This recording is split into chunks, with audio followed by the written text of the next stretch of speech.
जय हिंद everyone, welcome back to the channel. स्वागत है आपका एक और लेक्चर में। और ये लेक्चर इम्पॉर्टेंट है। इसमें हम पढ़ने वाले हैं यूएन चार्टर के चैप्टर्स। 19 चैप्टर है यूएन में, राइट? यूएन चार्टर में, सॉरी। बट उससे आपको क्वेश्चन पूछा जाता है कि किस चैप्टर में क्या मेंशन है, ठीक है? तो बाकी टीचर्स बोलते हैं कि पहले के 10 चैप्टर याद कर लो, उसी में से क्वेश्चन आते हैं, क्योंकि हर बार उसी में से आया है। लेकिन मैं आपको सारे चैप्टर्स याद कराऊंगी, ट्रिक्स याद कराऊंगी और लाइन वाइज याद कराऊंगी, जिससे आप कभी भूलोगे नहीं। कभी तो मुझे पता नहीं लॉन्ग टर्म मेमोरी में जाएगा कि नहीं, पर एग्ज़ाम तक आप एटलीस्ट नहीं भूलोगे, आपको ये स्टोरी याद रहेगी। So I am famous for my tricks. You can watch other playlist also, जिसमें बाकी वीडियोज़ पे भी मैंने काफ़ी सारी चीज़ें, काफ़ी सारे थिंकर्स प्ले उससे कराए हैं, क्या बोलते हैं, ट्रिक से कराया है। और अगर आपने शॉर्ट्स वाला वीडियो नहीं देखी है, शॉर्ट्स का मैंने एक अलग से प्लेलिस्ट बनाया है, 1 मिनट प्लेलिस्ट के नाम से। वो भी ज़रूर से देखना। वो ज़रूरी क्यों है? क्योंकि जो पॉलिटिकल साइंस वाले होंगे, ऑब्वियसली पॉलिटिकल साइंस वाले ये वीडियो देख रहे होंगे, तो उसमें मैंने बहुत सारे थिंकर्स, जैसे रेंसिस क्लैर्कट है, माइकल फुको है, लिबरलिज्म के थिंकर्स हैं, उन सबको मैंने ट्रिक से याद कराया। उनको उनको कैसे ट्रिक से याद कराया? उनकी बुक्स को ट्रिक से याद कराया, जो कि क्रोनोलॉजी में लगाने के लिए आ जाती हैं। सो वो आपको बहुत हेल्पफुल होगा। 28-30 वीडियोज़ हैं, तो आपके आधे घंटे में 30 वीडियो ख़त्म हो जाएंगी। तो वो एक बार ही देख लेना। और एग्ज़ाम से पहले, ताकि आपको कोई भी उससे रिलेटेड मैच द फॉलोइंग में बुक्स का क्वेश्चन आए तो आप भूलोगे नहीं। जैसे लिकट था, तो मैंने लाइफ की स्टोरी से बताया कि आप किसी को लाइक करते तो कैसा होता है। माइकल फूको पागल था, तो वो क्यों पागल था, उसने क्या हरकतें करी।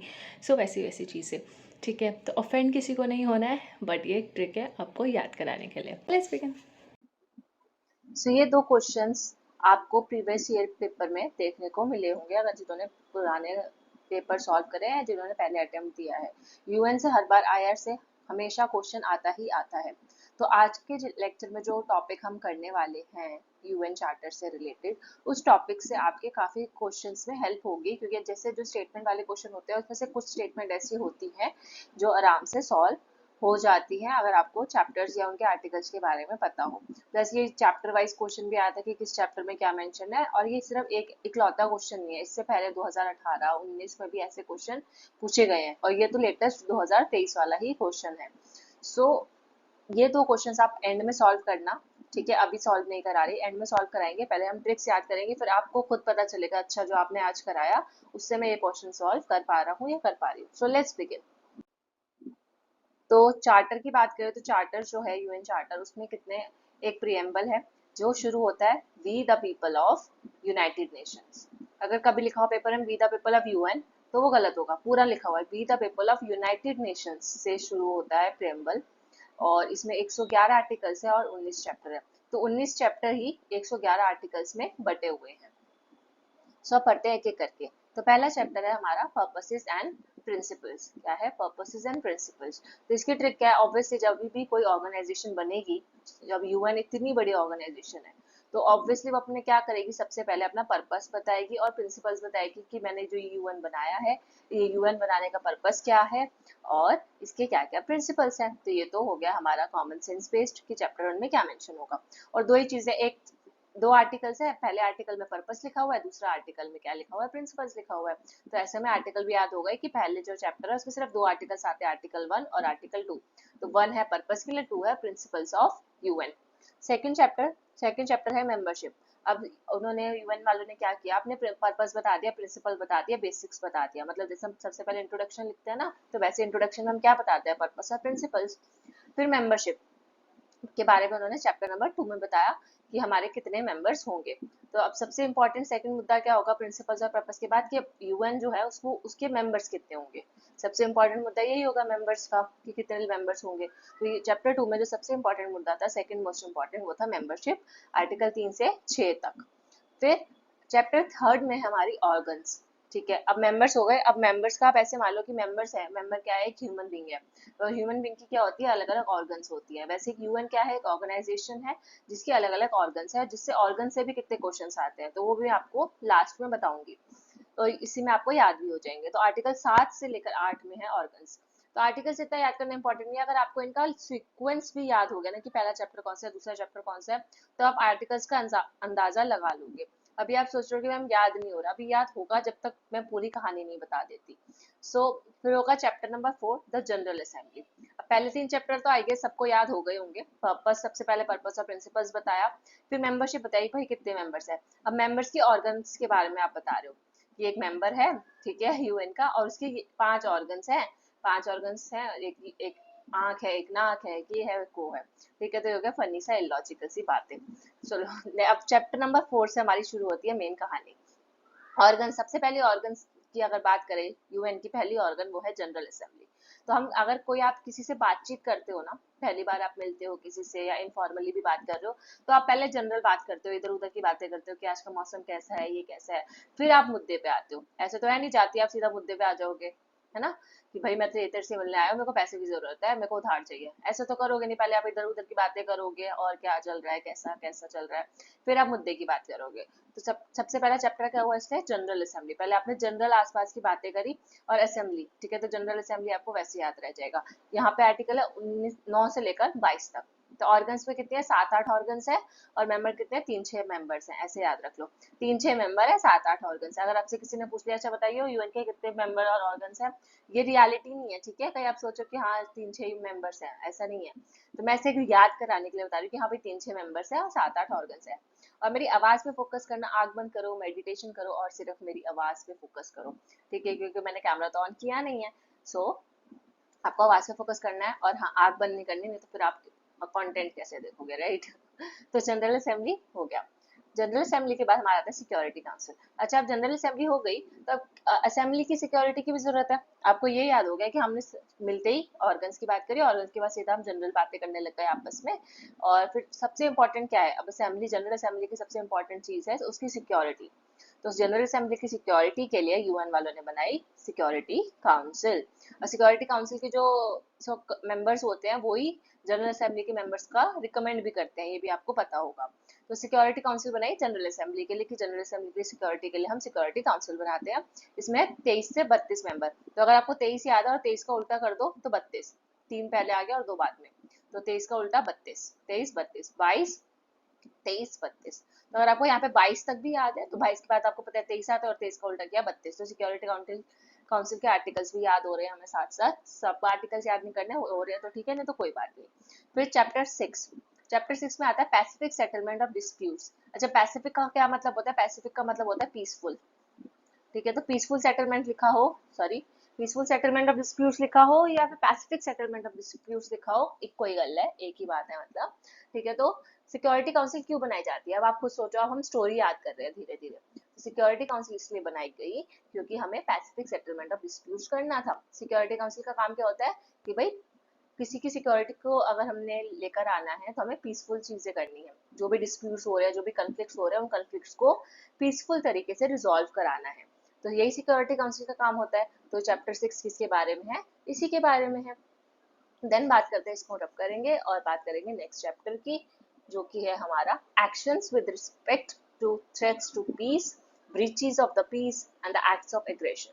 अब बोलता है कि चलो, अब सीधी उंगली से घी नहीं निकल रहा, तो उंगली टेढ़ी करनी पड़ेगी। मतलब क्या, हमने पीसफुल सेटलमेंट कराने की कोशिश की, पर वो लोग नहीं मान रहे, तो अब हमें क्या करना पड़ेगा, एक्शन। तो यूएन ने पहले किसको प्रायोरिटी दी है, पहले पैसिफिक सेटलमेंट को, कि पहले उसको प्यार से समझाओ, प्यार से ना माने तो एक्शन लो। तो एक्शन लिया उन्होंने, 6 हो गया, 7 नवंबर पे उन्होंने लिया एक्शन। एक्शन किससे, क्या आपको कोई पीस से रिलेटेड थ्रेट दे रहा है, आपकी पीस को कोई ब्रीच कर रहा है, या कोई एग्रेशन दिखा रहा है, तो उस केस में आप एक्शन लोगे। तो ये आर्टिकल 39 से 51 तक, ठीक है, इसका article not so important. Then chapter number 8, chapter number 8 है रीजनल अरेंजमेंट्स। तो आप सिक्योरिटी काउंसिल का आपने काम बता दिया कि पहले पीसफुल सेटलमेंट करो और फिर एक्शन लो। अगर तब भी वो नहीं मान रहे, आपकी पीस को थ्रेट कर रहे हैं, ब्रीच कर रहे हैं, एग्रेशन दिखा रहे हैं, तो एक्शन लो। फिर उसके बाद बोलते हैं अच्छा आप अरेंजमेंट भी कर दो यार। अब मैंने, हम सिक्योरिटी काउंसिल ने बता तो दिया कि आप एक्शन लोगे, पीसफुल सेटलमेंट करोगे, ये काम बता दिया। अब इस काम को पूरा करने के लिए हमारे लिए अरेंजमेंट भी कर दो कि हम कैसे कैसे करें। तो इसलिए इससे हमें याद हो गया रीजनल अरेंजमेंट, 8th नंबर पे क्या है, रीजनल अरेंजमेंट्स। ठीक है। अब वो कह रहे हैं कि भाई हमसे नहीं हो पाएगा रीजनल अरेंजमेंट कि हम पैसिफिक सेटलमेंट भी हम करें, ठीक है, फिर एक्शन भी हम ही ले, सिक्योरिटी काउंसिल बोल रहा है, और फिर जनरल असेंबली के मेंबर को भी हम ही रिकमेंड करें, जनरल असेंबली की सिक्योरिटी भी हम ही देखें, और फिर बाद में अरेंजमेंट भी हम ही करके दें कि कैसे करना है। अरेंजमेंट हम नहीं कर सकते, हम अगर आप चाहते हो कि हम अरेंजमेंट करें तो उसके लिए आपको इकोनॉमिक और सोशल कॉपरेशन देना पड़ेगा, यूएन को वो बोल रहे हैं, कौन, सिक्योरिटी काउंसिल वाले। तो ये कोई एक कहानी की तरह आप इसको सुनो, लॉजिकली मत सोचना कि हाँ सच्ची में ऐसा हो रहा है कि वहां पे चल सिक्योरिटी काउंसिल ये सब बोल रही है, नहीं, मैं इसको याद कराने के पर्पज से बता रही हूँ। तो आपने क्या किया, international economic and social cooperation की डिमांड की, किसने, आपने नहीं, सॉरी, सिक्योरिटी काउंसिल ने डिमांड की कि हमें तो अगर आपको अरेंजमेंट भी करानी है, हमने सेटलमेंट करा दिया, एक्शन ले लिया, अब अरेंजमेंट भी हमें कराए, तो उसके लिए तो हम अकेले तो नहीं कर पाएंगे, हमें खुद तो पैसे की भी जरूरत है अरेंजमेंट करने के लिए, और हमें सोशल कॉपरेशन भी चाहिए। तो उन्होंने बोला अच्छा भाई ठीक है, यूएन ने सोचा ठीक है ठीक है। तो और सोशल कॉपरेशन के लिए भाई एजेड मेंबर्स होने चाहिए, ऐसे नहीं कि हम कोई इकोनॉमिक और सोशल कॉपरेशन किसी से भी ले लेंगे, 55 से 60 साल तक के बुढ़े होने चाहिए जो हमें हेल्प करेंगे, क्योंकि उनके पास क्या है, एक्सपर्टीज है, हमें उनके पास क्या एक्सपर्टीज है क्या करने की, कॉपरेशन करने की, इकोनॉमिक लेवल पे वो अच्छे होंगे। तो इससे आपको आर्टिकल याद हो गया कि हमें इकोनॉमिक और सोशल कॉपरेशन की बात किससे है, 55 से 60 साल। तो 55 से 60 साल के बुढ़े हमें चाहिए, एक्सपर्ट बुढ़े चाहिए, मतलब ओल्ड एज चाहिए, सॉरी, बुढ़े आप कोई ऑफेंसिव साउंड ना करें, तो वृद्ध चाहिए, 55 से 60 साल के लोग चाहिए हमें इकोनॉमिक और सोशल कॉपरेशन के लिए। ये हो गया नाइन्थ। नाइन्थ के बाद आ गया इकोनॉमिक एंड सोशल काउंसिल। तो अच्छा उन्होंने बोला कि चलो ऐसा करते हैं, इकोनॉमिक और सोशल कॉपरेशन करवाना ही है ना, तो ऐसा करते हैं कि एक पूरी काउंसिल ही बना देते हैं जो कि सिक्योरिटी काउंसिल की हेल्प कर देगी, ठीक है। तो इकोनॉमिक और सोशल कॉपरेशन चाहिए उनको रीजनल अरेंजमेंट्स के लिए, तो ऐसा करते हैं कि काउंसिल ही बना देते थे, इकोनॉमिक एंड सोशल काउंसिल बन गई 10th चैप्टर में। तो ये हो गई हमारी पहले 10 चैप्टर की कहानी।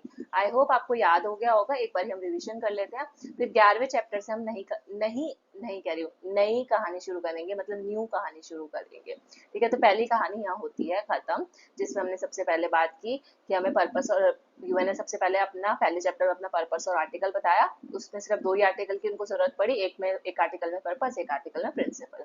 फिर दूसरे में उन्होंने मेंबरशिप बताया, तीसरे में उन्होंने ऑर्गन्स के बारे में बताया।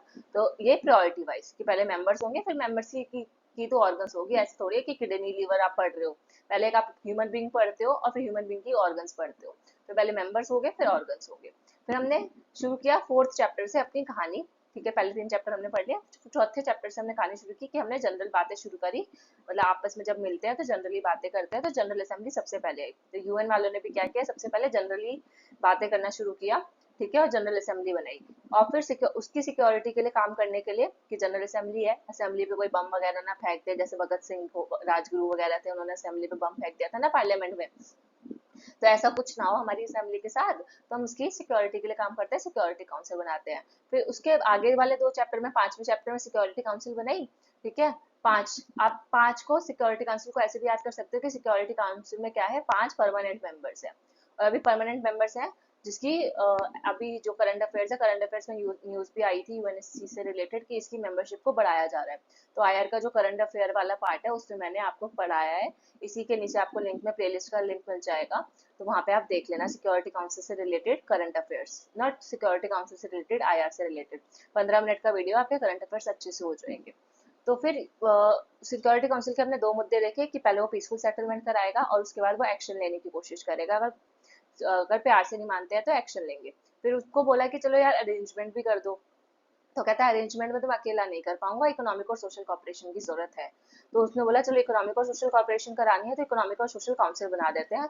तो 10वें नंबर में बन गई हमारी इकोनॉमिक और सोशल काउंसिल, 61 से लेकर 72 तक, ठीक है। जो जो आर्टिकल इंपॉर्टेंट है मैंने बीच में याद भी करा दिए। फिर बात करते हैं नेक्स्ट, चैप्टर नंबर 11, अब होती है हमारी नई कहानी शुरू।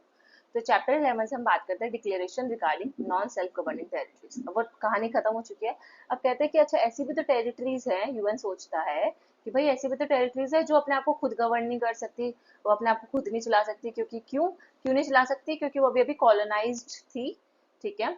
जो ऐसी कॉलोनी, मतलब ऐसी टेरिटरीज जो कॉलोनाइज थी और उनको बेचारों को अभी अभी इंडिपेंडेंस मिली है, ठीक है, कॉलोनाइज थी, उनको अभी अभी इंडिपेंडेंस मिली है, तो उनको अभी नहीं समझ आ रहा है कि हम अपनी जो सरकार है वो कैसे चलाएं, तो उनकी हेल्प हम करते हैं, ऐसे यूएन ने सोचा। तो यूएन ने क्या सोचा, declaration regarding non self governing territories, तो ये आ गया 11। तो 11 मतलब जैसे 2 डंडे बना दिए और इसको टी, तो टी से टेरिटरीज और T11, मतलब जो मेरे को तो ऐसे याद हो गया था क्योंकि T11 मेरी बिल्डिंग का नाम है, जिस अपार्टमेंट में रहती हूँ, तो मेरा टावर नंबर 11 है। तो मैंने तो अपनी पर्सनल लाइफ से याद किया था। अब आपको कैसे याद करना है आप सोच लेना, या आप ये याद कर लेना कि जो विशाली मैम है वो T11 बिल्डिंग में रहती है। तो T11 क्या, टेरिटरी सिटी, और 11 क्या, 11 से चैप्टर नंबर। 73 और उनको बोला कि चलो 2 ही आर्टिकल बनाते हैं, इसके लिए ज्यादा आर्टिकल की जरूरत नहीं है, 73 और 74 में इसके बारे में बता देते हैं। फिर आता है 12th। अब बोलते हैं कि चलो अब ये जो टेरिटरीज है बेचारी नॉन सेल्फ गवर्निंग टेरिटरीज, अब इनके लिए क्या करते हैं, इनको ना ट्रस्ट पैदा करने की जरूरत है इनके अंदर यूएन के प्रति। ठीक है, तभी अगर वो यूएन पे ट्रस्ट नहीं करेंगी तो वो कैसे काम करेगी। तो इसलिए वो सोचते हैं कि हमें एक ट्रस्टीशिप सिस्टम बनाने की जरूरत है, इंटरनेशनल ट्रस्टीशिप सिस्टम। तो इंटरनेशनल ट्रस्टीशिप सिस्टम उन्होंने बनाया, सॉरी मेरा थोड़ा टंग ट्विस्टर हो गया। तो फिर ट्रस्टीशिप सिस्टम के लिए उन्होंने क्या बनाई, ट्रस्टीशिप काउंसिल बनाई। तो अगर आप अगर हम क्या करते हैं ट्रस्टीशिप, अच्छा यहाँ पे ट्रस्टीशिप का मतलब ये नहीं है मतलब भरोसा वाला ट्रस्ट नहीं है। ठीक है, मैं आपको कहानी याद करा रही थी, इसलिए मैंने आपको बोला कि जो टेरिटरीज है नॉन सेल्फ गवर्निंग, उनको ट्रस्ट की जरूरत है, तो उनको ट्रस्ट दिलवाने की जरूरत है यूएन पे, इसलिए उन्होंने ट्रस्टीशिप सिस्टम बनाया। फिर सिस्टम के बाद काउंसिल बनाई। तो इससे पहले जो अपने चैप्टर्स भी याद किए थे, पहले कॉपरेशन इकोनॉमिक सोशल कॉपरेशन हुआ था, फिर उससे रिलेटेड क्या बनी थी, इकोनॉमिक सोशल काउंसिल बनी थी। तो वैसे ही यहाँ पर ट्रस्टीशिप सिस्टम पहले आया, फिर उसके उस सिस्टम के लिए काउंसिल बनाई गई। ठीक है, तो ऐसे ही हर जगह चल रहा है। अब यहाँ पे ट्रस्टीशिप क्या होती है, ट्रस्टीशिप काउंसिल वो काउंसिल होती है जो कि जो ये ऐसी जो self non self governing territories होती है ना, उनको एडमिनिस्ट्रेशन में मदद करती है। ठीक है, तो ये काउंसिल क्या करना है, इसका काम क्या है, एडमिनिस्ट्रेशन में मदद करना, किसकी, जो कॉलोनाइज्ड कंट्रीज थी और अभी अभी इंडिपेंडेंस हुई है, तो इंडिपेंडेंट के बाद उनको गवर्निंग में एडमिनिस्ट्रेशन में मदद करना, या आप बोल सकते हो उनको सुपरवाइज करना। ठीक है, तो ये आपको मैंने ट्रस्टीशिप का रियल मीनिंग भी बता दिया और मैंने कहानी के सेंस में भी बता दिया कि उनको ट्रस्ट की जरूरत है, तो ट्रस्टीशिप सिस्टम बनाया, और उस ट्रस्टीशिप सिस्टम को संभालने के लिए क्या बनाई, यूएन ने ट्रस्टीशिप काउंसिल बनाई। फिर इसके बाद क्या होगा, नेक्स्ट हमारा है हमारा इंटरनेशनल कोर्ट ऑफ जस्टिस। अब उन्होंने बोला चलो ट्रस्ट तो पैदा हो गया, अपने लोगों को भरोसा तो दिला दिया, अब ऐसा करते हैं, अब भरोसा जिस पे भरोसा होगा उसी के पास हम जस्टिस के लिए जाएंगे ना। आप किसके पास जाओगे, अगर आपको उसके आपके साथ कोई बुरा हो रहा है, एक्सप्लॉइटेशन हो रही है, तो आप जस्टिस के लिए किसके पास जाओगे, जिसपे आपको ट्रस्ट होगा। तो हमने बोला ट्रस्ट तो करा लिया, वैसे करते हैं इंटरनेशनल कोर्ट ऑफ जस्टिस भी बना लेते हैं। तो अगर उनको हम पे भरोसा हो गया तो उनको कभी जस्टिस चाहिए होगा तो वो हमारे पास ही आएंगे।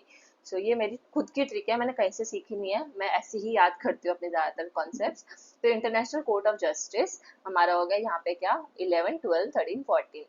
तो 14 में हमारा क्या है, इंटरनेशनल कोर्ट ऑफ जस्टिस। आपको डायरेक्ट भी पूछा जा सकता है, और अगर आपको मन में कहानी थोड़ी सी याद होगी तो आप ऐसे अंदाजा भी फटाफट लगा लोगे, या कहानी 2 मिनट में रिकॉल करके आप समझ जाना। ठीक है, मतलब आपको सीक्वेंस याद है ना कि हाँ पहले ट्रस्ट आया था और फिर जस्टिस आया था, तो आपको खुद वैसे ही आप समझ जाओगे उसमें, अगर आपको कभी क्रोनोलॉजी में लगाने के लिए भी आ गया तो फिर आता है सेक्रेटरीट। अब उन्होंने बोला चलो इंटरनेशनल कोर्ट ऑफ जस्टिस तो इतना बड़ा है, इंटरनेशनल लेवल पे काम कर रहा है, इतने सारे केसेस आएंगे, तो उसके लिए एक सेक्रेटरीट भी होना चाहिए, उसका एक सेक्रेटरी भी होना चाहिए। ठीक है, फिर उसके बाद मिसलेनियस प्रोविजन। अब यहाँ पे कहानी होती है हमारी ऑलमोस्ट खत्म, 15 चैप्टर हो चुके हैं। अब क्या आता है मिसलेनियस प्रोविजन की, यार अब ना बाकी की जितनी छोटी मोटी बातें बची हैं, चलो हम उसको 16 चैप्टर में डाल देते हैं। अब यूएन वाले बोलते हैं चलो अब हमारा काम खत्म, वो तो बैठ गए एकदम मजे में कि भाई 102 से 105 आर्टिकल, बस इससे ज्यादा हम नहीं कर पाएंगे। ठीक है, तो फिर क्या हुआ बीच में, अब इनको आ गया एक खतरा। 17 मतलब खतरा, 16 तक उन्होंने बना लिया, मिसलेनियस प्रोविजन डाल दिए। ज्यादा अगर आप कोई बुक वगैरह भी लेते हो तो लास्ट में मिसलेनियस चीजें लिखी रहती है, मिसलेनियस टॉपिक्स पढ़ते हो आप, है ना। और हमारे सिलेबस में भी बहुत सारे मिसलेनियस टॉपिक्स हैं जो कि सिलेबस आउट ऑफ सिलेबस आ ही जाते हैं हमेशा। तो आपने क्या किया कि यूएन ने भी ये सोचा था कि आप इस मिसलेनियस टॉपिक के अलावा कुछ नहीं करना पड़ेगा, लेकिन आया 17 चैप्टर। 17 चैप्टर मतलब 17 हो गया हमारा खतरा। तो खतरा है हमें, तो खतरे के लिए हमें क्या करना है, सिक्योरिटी अरेंजमेंट। खतरा होता है तो क्या करते हैं, सिक्योरिटी, है ना, सिक्योरिटी चाहिए होती है ना, हम पे कोई खतरा है, तो 17 मतलब खतरा, और यहाँ पे सिक्योरिटी अरेंजमेंट। तब इससे कहानी तो नहीं बनी थी, पर हाँ इसका आर्टिकल 17 था तो मैंने उससे खतरा बनाया, और खतरा होता है तो सिक्योरिटी अरेंजमेंट। तो आपको ये आर्टिकल कैसे याद हो गया, आपके खुद के ही। ठीक है, जैसे हमने सिक्योरिटी काउंसिल वाला आर्टिकल याद किया था ना, आर्टिकल नंबर 5 सिक्योरिटी काउंसिल है, क्योंकि उसमें 5 परमानेंट मेंबर है, तो 5 चैप्टर परमानेंट मेंबर्स कहाँ पे हैं, सिक्योरिटी काउंसिल में। वैसे 17 मतलब खतरा और सिक्योरिटी अरेंजमेंट। अच्छा आप बताओ रीजनल अरेंजमेंट हमने कहाँ पढ़ा था फिर, रीजनल अरेंजमेंट का आर्टिकल रिकॉल करो जरा, थोड़ी देर पहले बताया था, वीडियो पॉज करके रिकॉल करने की कोशिश करो कि आपको याद आ रहा है कि नहीं। ठीक है, कि जब हम लास्ट में इकोनॉमिक काउंसिल बनी थी और उससे पहले कॉपरेशन की बात हुई थी और उससे पहले रीजनल अरेंजमेंट्स था, है ना। तो अभी आपको याद आ गया होगा मेरे हिसाब से। तो चलो 17 खतरा खत्म, अब खतरा हो गया खत्म, अब बोलते हैं 18, 18 मतलब अमेंडमेंट्स। अब हमें अमेंडमेंट करने की जरूरत है। तो 18, 18 का इसका भी आप ऐसे याद कर सकते हो कि जो हमारी वोटिंग एज होती है वो कितनी होती है, 18 साल। ठीक है, तो 18 साल में वोटिंग एज ज्यादातर 18 क्यों रखी गई है, क्योंकि हम सरकार को लगता है हमको अक्कल 18 साल में आती है, ऑल्दो 18 साल के बाद भी अक्कल नहीं आती है, ये तो फैक्ट है। ठीक है, बहुत कम लोग होते हैं जो मेच्योर हो जाते हैं इतनी जल्दी, पर 18 साल में हमको वोटिंग राइट्स तो मिल जाते हैं। जब हमें अक्कल आई तो हमें यार समझ आया, अरे यार इतने सारे चैप्टर्स तो बना लिए, लेकिन अब इसमें कुछ ना कुछ अमेंडमेंट्स करने पड़ेंगे, हमने गलतियां कर दी थी, अब वो हमने इमेच्योरिटी में बना दिए थे, अब हमें अमेंडमेंट्स की जरूरत है। तो 18 मतलब अमेंडमेंट्स, 18 साल में हमें अक्ल आई और हमने सोचा कि चलो अमेंडमेंट्स कर लेते हैं, जो जो जहाँ जहाँ गलतियां हुई हमने अमेंडमेंट्स किया। और 19 सारे अमेंडमेंट्स करने के बाद हमने अपना जो यूएन चार्टर था वो रेटिफिकेशन और सिग्नेचर के लिए भेज दिया। रेटिफिकेशन मतलब एक तो होता है सिग्नेचर, जो कि आपने सबने कंट्रीज ने यूएन के मेंबर से साइन कर दिया, ये मेरा साइन है वैसे, ठीक है। और रेटिफाई करना, मैंने साइन करने के बाद मैंने उसको अपनी कंट्री में इम्प्लीमेंट भी कर दिया, उन सारे रूल्स एंड लॉज को जो यूएन चाहता था उसको हमने इम्प्लीमेंटेशन भी कर दिया अपनी कंट्री में, उसके लिए हम पॉलिसीज वगैरह भी बना रहे हैं। तो वो हो गया रेटिफिकेशन। तो ये हो गए हमारे 19 चैप्टर, और आई होप आपको याद हो गया होगा। अगर आपको नहीं हुआ तो आप दोबारा से एक बार दोबारा से देख लेना और आपको याद हो जाएगा, इसका रिविजन की जरूरत नहीं है, या फिर करा दूं, करा ही देती हूँ, नहीं तो आप स्किप कर दो जिसको रिविजन नहीं करना और इसके आगे का पार्ट समझ लेना, ठीक है। तो जिनको करना है एक बार देख लो दोबारा से कहानी। नॉन सेल्फ गवर्निंग टेरिटरीज, सबसे पहले कहानी शुरू होती है 11 T11 से हमने कहानी शुरू करी, और उसके बाद इंटरनेशनल ट्रस्टशिप, तो हमें इनको ट्रस्ट करवाने की जरूरत है। अब क्योंकि ये अभी अभी बेचारे अभी अभी कॉलोनाइज थे और अभी भी इनको इंडिपेंडेंस मिला है, तो वो इतनी आसानी से तो किसी पे ट्रस्ट करेंगे नहीं। तो यूएन ने सोचा चलो ट्रस्टीशिप सिस्टम बनाते हैं, तो उसके लिए ट्रस्टीशिप काउंसिल बनाई। फिर जिस पे ट्रस्ट होगा आप उसी के पास जस्टिस के लिए जाएंगे। फिर जस्टिस, अब इंटरनेशनल कोर्ट ऑफ जस्टिस इतना बड़ा है तो उसको सेक्रेटरीट की भी जरूरत है, तो 15 नंबर पे हमारा हो गया सेक्रेटरीट। और फिर उसके बाद में सेक्रेटरीट खत्म, फिर उसने बोला कि चलो 16 नंबर पे मिसलेनियस प्रोविजन हो जाएंगे, जो बच्चे कुछ चीजें हम इसमें डाल देते हैं। फिर 17 आया, 17 मतलब खतरा, तो हमें सिक्योरिटी अरेंजमेंट करने की जरूरत पड़ी। फिर 18 साल में हम मेच्योर हो गए तो हमने अमेंडमेंट्स किए जो जो हमसे गलतियां हुई थी, और लास्ट में हमने रेटिफिकेशन एंड सिग्नेचर। सो अब आप बताओ क्या आप ये दो क्वेश्चन सॉल्व कर पा रहे हो, सोचो। इट्स प्रोविजंस आर, अब ये बात है यूएन पीस कीपिंग की। अब इससे लेकिन आपको याद हो जाएगा, पता है कैसे। देखो यूएन पीस कीपिंग क्या है, UN piece keeping its provision are not explicitly given in the UN charter. क्या ये बात सच है? वीडियो पास करो और अपने मन में सोचो। तो हाँ, ये बात सच है। कहीं पे भी मैंने आपको अभी 19 चैप्टर कराए, कहीं पे भी मैंने ये वर्ड बोला आपको पीस कीपिंग एक्टिविटीज या पीस कीपिंग वर्ड यूज किया? नहीं यूज किया। लेकिन जब हम सिक्योरिटी काउंसिल के वो पढ़ रहे थे, जब अपना 6 चैप्टर और 7th चैप्टर पढ़ रहे थे, जहाँ पे पीसफुल सेटलमेंट की बात हुई और एक्शन लेने की बात हुई, वहां पे इनडायरेक्टली सही, वहां पे पीस कीपिंग की बात है। तो इनडायरेक्टली बात है, लेकिन एक्सप्लिसिटली मतलब बाहरी तौर से उस पर नहीं लिखा गया है, इम्प्लिसिटली वहां पे मेंशन्ड है। ठीक है, तो अगर यहाँ पे लिखा होता है इम्प्लिसिटली तो ये स्टेटमेंट गलत होती, या नॉट इम्प्लिसिटली लिखा होता है या सिर्फ इम्प्लिसिटली लिखा होता तो ये सही होती। समझ गए? दोनों तरफ से आपको याद रखना है, रट्टा नहीं मारना, कॉन्सेप्ट समझा रही हूँ। ठीक है, तो नॉट एक्सप्लिसिटली लिखा हो तब भी सही है, और नॉट एक्सप्लिसिटली की जगह सिर्फ इम्प्लिसिटली लिखा हो तो भी सही है, कि मतलब इम्प्लिसिटली मेंशन है, एक्सप्लिसिटली मेंशन नहीं है। बाहरी तौर से हमें ये वर्ड देखने को नहीं मिलता पर ये है, सोल होता है ओनली। ठीक है, तो आप वैसे भी आपके पास हिंदी वाला तो होगा ही साथ में, क्वेश्चन पेपर जब वो हमारे पे हिंदी और इंग्लिश वर्जन एक साथ लिखा होगा तब इसका मीनिंग वहीं भी पढ़ सकते हो। तो it is the sole prerogative of the security general of the UN. तो UN peace keeping, peacekeeping करना क्या यूएन जनरल असेंबली का काम है सिर्फ? नहीं, यूएन सिक्योरिटी काउंसिल का भी काम है, सिर्फ जनरल सिक्योरिटी का काम थोड़ी है। तो मैंने आपको बताया था सिक्योरिटी काउंसिल का काम होता है पीस कीपिंग का। तो ये बी गलत हो गई, तो बी गलत, ए सही। और नॉट एक्सप्लिसिटली लिखा था ना, तो हाँ ये सही है, मैंने आपको बता ही दिया कि हाँ एक्सप्लिसिटली मेंशन नहीं है। और फिर it has undergone quantitative and qualitative changes in the post cold war. Obviously ये भी सही है, जब कोल्ड वार खत्म हुआ था, कॉमन सेंस भी लगाओ, तो यूएन ने अपने कुछ चेंजेस तो किए होंगे। कोल्ड वार कॉन्टेक्स्ट चेंज होता था, चेंजेस होते हैं, क्वांटिटेटिव भी चेंजेस होते हैं, क्वालिटेटिव भी होते हैं। Quantitative in the sense membership को बढ़ाना घटाना वगैरह वगैरह। और इंडिया ने अमेरिका ज्वाइंटली स्पॉन्सर किया था क्या? नहीं किया था।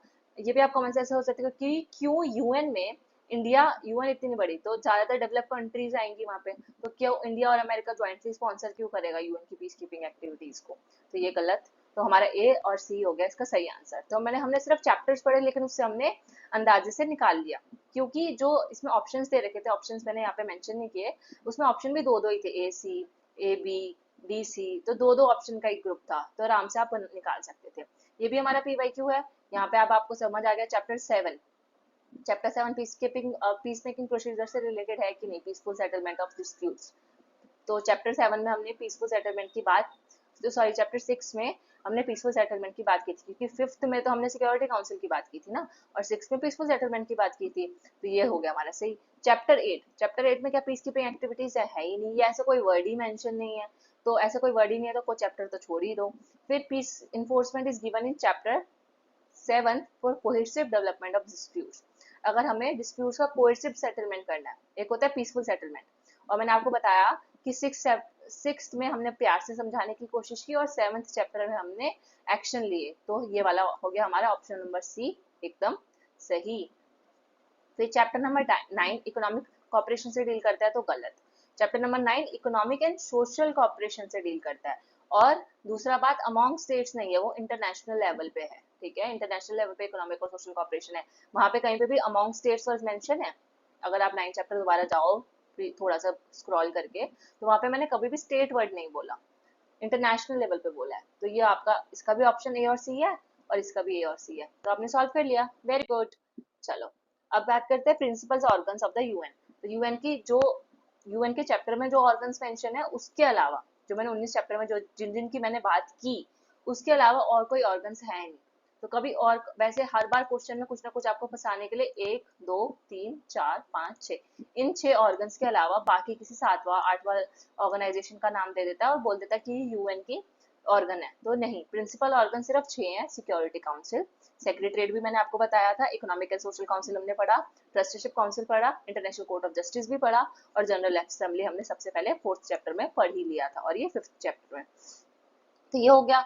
So let's finish this and thank you so much for watching. I hope आपको अच्छी लगी होगी, ट्रिक्स अच्छी लगी हो तो प्लीज प्लीज प्लीज जाने से पहले कमेंट सेक्शन में बता के जाना, और टेलीग्राम ग्रुप जो है डिस्क्रिप्शन में लिंक है, ज्वाइन कर लेना, ताकि आपको कोई भी लेटेस्ट अपडेट हो तो वो मिस ना हो, और आपको सारी पीडीएफ्स मैंने अवेलेबल करा दी है वहाँ पे, इंपॉर्टेंट हाईलाइटेड पीडीएफ्स जो मैंने खुद हाईलाइट करी हैं, खुद उसमें मैंने साथ में नोट्स वगैरह लिखे हैं, तो सब कुछ, और इवन सीपी का कंपैरेटिव पॉलिटिक्स का भी सब कुछ मटेरियल प्रोवाइड कराया है, सो आप देख सकते हो वहाँ से जाके। एंड मिलते हैं नेक्स्ट लेक्चर में, स्टे ट्यून्ड, बाय बाय।